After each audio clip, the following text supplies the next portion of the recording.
नमस्कार, स्वागत आप सभी का। मैं हूं आपके साथ पुनीत मिश्रा और आप देख रहे हैं ग्लोबल अड्डा।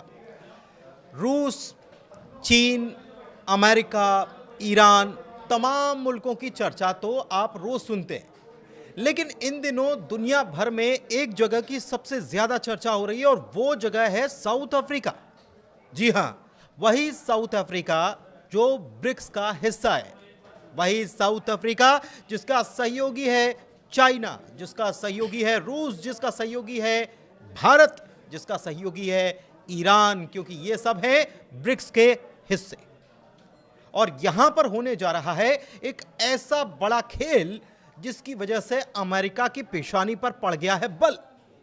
लेकिन क्या होने जा रहा है और यहां पर साउथ अफ्रीका में ये होने जा रहा है, लेकिन इसका ब्रिक्स से क्या लेना देना है, क्या नाता है, क्या है पीछे की कहानी, आज इसी पर होने वाली है बात। मेरे साथ मेरे सहयोगी आनंद मौजूद हैं, सीधे उनके पास चलते हैं और समझते हैं कि ये क्या खेल होने जा रहा है, क्यों केप टाउन के तटों पर इतनी ज्यादा आवाजाही हो रही है और अमेरिका टेंशन में आया हुआ नजर आ रहा है। बिल्कुल, देखिए अभी तो बात हो रही थी कि ईरान टेंशन में, ईरान में प्रदर्शन चल रही है और ये प्रदर्शन अभी 13 दिनों से लगातार चल रहा है और लगभग ये 100 शहरों में फैल चुका है। लेकिन मामला अब उलट हो गया है क्योंकि अब अमेरिका की टेंशन बढ़ना शुरू हो गया है। दरअसल क्या हुआ है कि दक्षिण अफ्रीका के तटों पर, समुद्री तटों पर, वहाँ पर तीनों देशों के, खास करके अभी 3 देश के, रूस, चीन और ईरान के जो सैन्य जहाज है, मतलब कि नौसैनिक जहाज जो है, वहाँ पर जमावड़ा बनाना शुरू कर दिए हैं। और ये कारण इसलिए है क्योंकि वहाँ पर अब युद्ध अभ्यास शुरू होने वाला है और ये युद्ध अभ्यास अगले शुक्रवार तक चलने वाला है।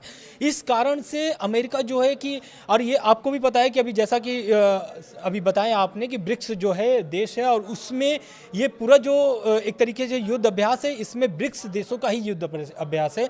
इसका जो कि नेतृत्व कर रहा है वो है चीन, और चीन के नेतृत्व से और ज़्यादा परेशान हो गए ट्रंप, क्योंकि ट्रंप जिस तरीके से नकेल कस रहे थे या फिर ईरान पर दबाव बना रहे थे या फिर प्रदर्शन को और मतलब कि विकराल रूप देने के लिए और बयान दिए, प्रदर्शनकारियों के समर्थन में बयान दिए। लेकिन अब जो खबर सामने आ रही है, ये दक्षिण अफ्रीका के तटों से जो खबर निकली है, इससे अमेरिका की परेशानी बढ़ गई है।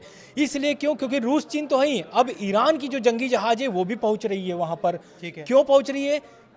युद्ध अभ्यास शुरू करने के लिए। और इस युद्ध अभ्यास में पूरे ब्रिक्स के जो देश हैं, लगभग 10 जो देश हैं, वो सभी शामिल होने वाले हैं। लेकिन अभी तक सिर्फ 3 देशों के जो जहाज पहुंचे हुए, वो है रूस, चीन और ईरान। बिल्कुल। अच्छा, अब इसके पीछे थोड़ी सी चीजों को समझना जरूरी है। दरअसल हुआ यह है कि ईरान में जो खेल चल रहा है उससे भी बहुत ज्यादा हलचल बढ़ गई है और चीन और रूस, जो कि ईरान के कट्टर समर्थक माने जाते हैं, अब उनको साउथ अफ्रीका में जाकर के एक साथ मिलकर अपनी शक्ति का प्रदर्शन करना है।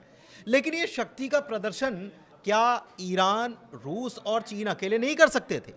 क्यों ये जरूरत पड़ी कि इसमें ब्रिक्स को उतारा जाए? इसके पीछे क्या खेल है, इसको समझना जरूरी है। और साउथ अफ्रीका में क्यों हो रहा है? दरअसल आपको याद होगा कि रामाफोसा, जो वहां के प्रेसिडेंट है, जब वो बीते दिनों व्हाइट हाउस में गए थे तो उनके साथ क्या हुआ था? वैसा ही जैसा कि ज़ेलेंस्की के साथ हुआ था।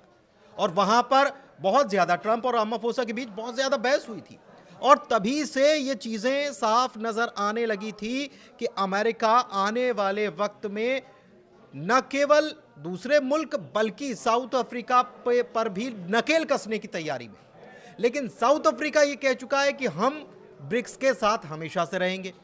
अब फिर यहां पर ब्रिक्स की बात क्यों आ रही है, ब्रिक्स का महत्व क्यों बढ़ जाता है, इसको समझते हैं आनंद से। आनंद बताइए। बिल्कुल, देखिए जो केप टाउन के तट पर ये जो जंगी जहाज़ों का जमावड़ा है, ये बता रही है कि अमेरिका जो अपनी ताकतों का प्रदर्शन करता है, खास करके ईरान में भी जून में आप देखे होंगे 12 दिनों का जो जंग चला था, इजराइल और अमेरिका ने दोनों मिलकर के ईरान पर हमला किया था। लेकिन अब जो है कि रूस और चीन ये बताना चाहते हैं कि ब्रिक्स के पास भी सैन्य शक्ति है और ईरान भी वो ताकत दिखाना चाहता है, जो ताकत सिर्फ खामनेई बोलते थे कि मेरे पास भी हथियार है और मैं भी उसका जवाब देने के लिए तैयार हूं। खामनेई जो है कि लगातार ट्रंप के बयानों को एक तरीके से पलटवार कर रहे हैं और वो भी कह रहे हैं कि हम भी युद्ध के लिए तैयार हैं, लेकिन अब ये युद्ध अभ्यास बता रहा है कि वो सच में युद्ध के लिए तैयार हैं, क्योंकि युद्ध अभ्यास जो है वो रूस चीन खुल करके वहां के जंगी जहाज पहुंच गए हैं और वहां से तौर पर वेनेजुएला की घटना के बिल्कुल बाद बिल्कुल, क्योंकि वेनेजुएला में जो घटना हुई है वहां के राष्ट्रपति को जिस तरीके से गिरफ्तार करके उनको लेके आया जाता है अमेरिका में और कोर्ट में पेश की जाती है, जबकि वो कोर्ट में भी बोलते हैं मादुरो की मेरी उसमें कोई भूमिका नहीं है और मेरी कोई गलती नहीं है, मैं एक राष्ट्र का अध्यक्ष हूँ। लेकिन वहाँ पर कोई ऐसी बात अभी सामने नहीं आई कि उनके पक्ष में क्या बातें हुई है नहीं हुई, लेकिन उससे लेकर के इस घटना को लेकर के चीन और जो रूस हैं वो काफ़ी नाराज थे अमेरिका से, और यही कारण है कि जो युद्ध अभ्यास शुरू करना पड़ा है दक्षिण अफ्रीका में ईरान को बल देने के लिए, क्योंकि ईरान को बल देने के लिए ये दो देश जो है न कि केवल ईरान को बल देने के लिए बल्कि अमेरिका को एक मैसेज पास ऑन करने के लिए भी कि आप अगर सोचते हैं कि वेनेजुएला में आपने जो कर लिया वो आपने ठीक कर लिया और आगे भी ऐसा कर लेंगे तो ये इतना आसान नहीं है। एक चीज और है, इसके पीछे पूरा खेल तेल का भी है और वेनेजुएला में भी जो खेल हुआ वो तेल के लिए हुआ, और अगर ईरान में भी जो खेल हो रहा है तो उसके पीछे कहीं ना कहीं तेल तो अहम हिस्सा है ही। क्या ये गलत होगा? बिल्कुल आप सही कह रहे हैं, तेल इसलिए क्योंकि बात तो तेल की हो रही है, लेकिन तेल के पीछे भी एक कारण है। तेल के पीछे ये कारण है कि उनका जो डॉलर है, अमेरिका नहीं चाहता है कि डॉलर उनका गिरे, क्योंकि डॉलर ही उनकी वैल्यू जो है कि उनकी शक्ति बढ़ाती है अमेरिका की। और जो रूस है और चीन है, खास करके आप देख रहे कुछ दिन पहले आप देखे होंगे कि ब्रिक्स जो है कि अपना एक करेंसी लेके आना चाहता था। हम लोग इसके बारे में पहले काफी चर्चा बिल्कुल काफी चर्चा कर चुके हैं, और वो ब्रिक्स का जो है कि आप नोट भी देखे होंगे उसमें पांचों देशों का उसमें आप देखे होंगे कि उसमें झंडे बना हुआ है और उसमें दिखाया गया है कि ये 5 देशों का जो समूह है, मतलब ब्रिक्स का जो समूह है उसका ये करेंसी है। और खास करके ये ब्रिक्स जो है वो लगभग 40 से 44% पूरी दुनिया के जीडीपी को वो कवर करता है। तो कहीं ना कहीं अगर ब्रिक्स अपना करेंसी लेकर के आता है तो डॉलर बिल्कुल कर सकते हैं। और एक और कारण है कि वेनेजुएला पर इस तरीके से अटैक करना या इस तरीके से ट्रम्प की कार्रवाई, ये भी सामने दर्शाता है कि तेल का खेल तो है लेकिन डॉलर का भी खेल है। इसीलिए डॉलर का खेल है क्योंकि वेनेजुएला जो है वो ईरान को जो रूस को जो तेल बेचता था उनके करेंसी में बेचता था, भारत को जो तेल बेचता था वो भारत की करेंसी में बेचता था, रसिया को जो बेचता था वो रसिया करेंसी में, चीन के करेंसी में तेल बेचता था। उससे क्या होता था कि उनकी जो डॉलर की वैल्यू थी वो कम हो रही थी और ट्रंप नहीं चाहते थे उनके डॉलर जो है वो वैल्यू कम हो। तेल के खेल के पीछे भी डॉलर का खेल है, और अगर डॉलर में व्यापार होगा तो डॉलर अपने आप वो चढ़ेगा ही।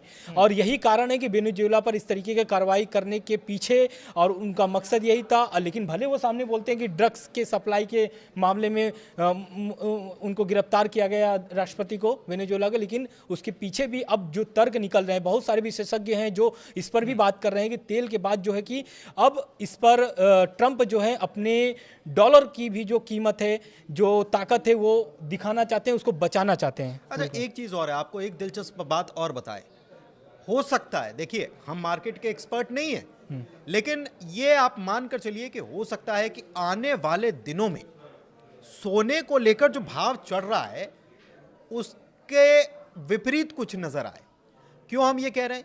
क्योंकि अमेरिका गोल्ड बॉन्ड बेच रहा है और बहुत जल्द जो गोल्ड बॉन्ड ले रहे हैं, इसलिए सोने की कीमतें लगातार बढ़ रही हैं।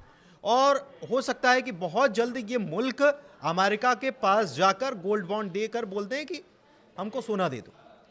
तब फिर अमेरिका क्या करेगा? सबसे बड़ी बात यह है कि डी डॉलराइजेशन को लेकर ट्रंप पहले भी ब्रिक्स को लेकर चिंता भी जता चुके हैं और ये भी कह चुके हैं कि ब्रिक्स कोई चीज है ही नहीं, उसका कोई अस्तित्व नहीं है। लेकिन ब्रिक्स भी ठान चुका है। लगता है कि अब वो वक्त आ गया है आनंद, जब ब्रिक्स अपनी करेंसी तो लाएगा ही लाएगा, लेकिन उससे पहले जो साउथ अफ्रीका में हो रहा है वो एक नौसैनिक अभ्यास ही नहीं है, बल्कि ब्रिक्स की मजबूती क्या है, उसकी ताकत क्या है, यह दिखाने का कहीं ना कहीं एक जरिया है। और इसमें भारत और कुछ ऐसे मुल्क भी हैं जिन्होंने अभी तक अपने पत्ते नहीं खोले कि वो इसमें सैन्य अभ्यास में शामिल हो रहे हैं कि नहीं हो रहे हैं, लेकिन ट्रंप की चिंता बढ़ रही है। बिल्कुल, लेकिन अगर वैसे देखा जाए तो इस ड्रिल में जो युद्ध अभ्यास चल रहा है इसमें पूरे 11 देश हैं, लेकिन उसमें अगर अभी देखा जाए तो भागीदारी साफ नज़र नहीं आ रही है। चीन रूस ईरान के बाद किसी की अगर भागीदारी और होनी चाहिए तो वो है इंडोनेशिया, इथोपिया, ब्राज़ील। इस अभ्यास में अभी साफ तौर से शामिल होने की जो बात है वो अभी किए नहीं है, या फिर कोई भी इस पर चर्चा नहीं की है। बात अगर भारत और मिस्र और सऊदी अरब की करा जाए तो भूमिका इनकी अभी सस्पेंस बना हुआ है कि ये इस युद्ध अभ्यास में शामिल होंगे कि नहीं होंगे। अगर भारत की बात की जाए तो भारत पर अभी आप देख रहे होंगे खबरें कि 500% की टैरिफ की बात कर रहे हैं ट्रंप, कि 500% टैरिफ भी लगाया जा सकता है भारत पर। इस तरीके का उनका बयान। तो ये इसका पीछे का कारण यही है। तो भारत अभी क्या है कि भारत देखिए हमेशा निष्पक्ष रहा है, वो चाहता है कि शांति से हर चीज़ें सोल्यूशन निकाला जाए, बातचीत के जरिया वो खोजता है। हाँ, लेकिन अब क्या है कि भारत इसमें क्या है कि भारत तो ब्रिक्स का देश, ब्रिक्स में शामिल है, और एक तरीके से ये ब्रिक्स का जो देश है ना, ये कहीं ना कहीं अगर डॉलर को कमजोर अगर करता है तो ये ब्रिक्स ही कर सकता है। बिल्कुल ठीक है।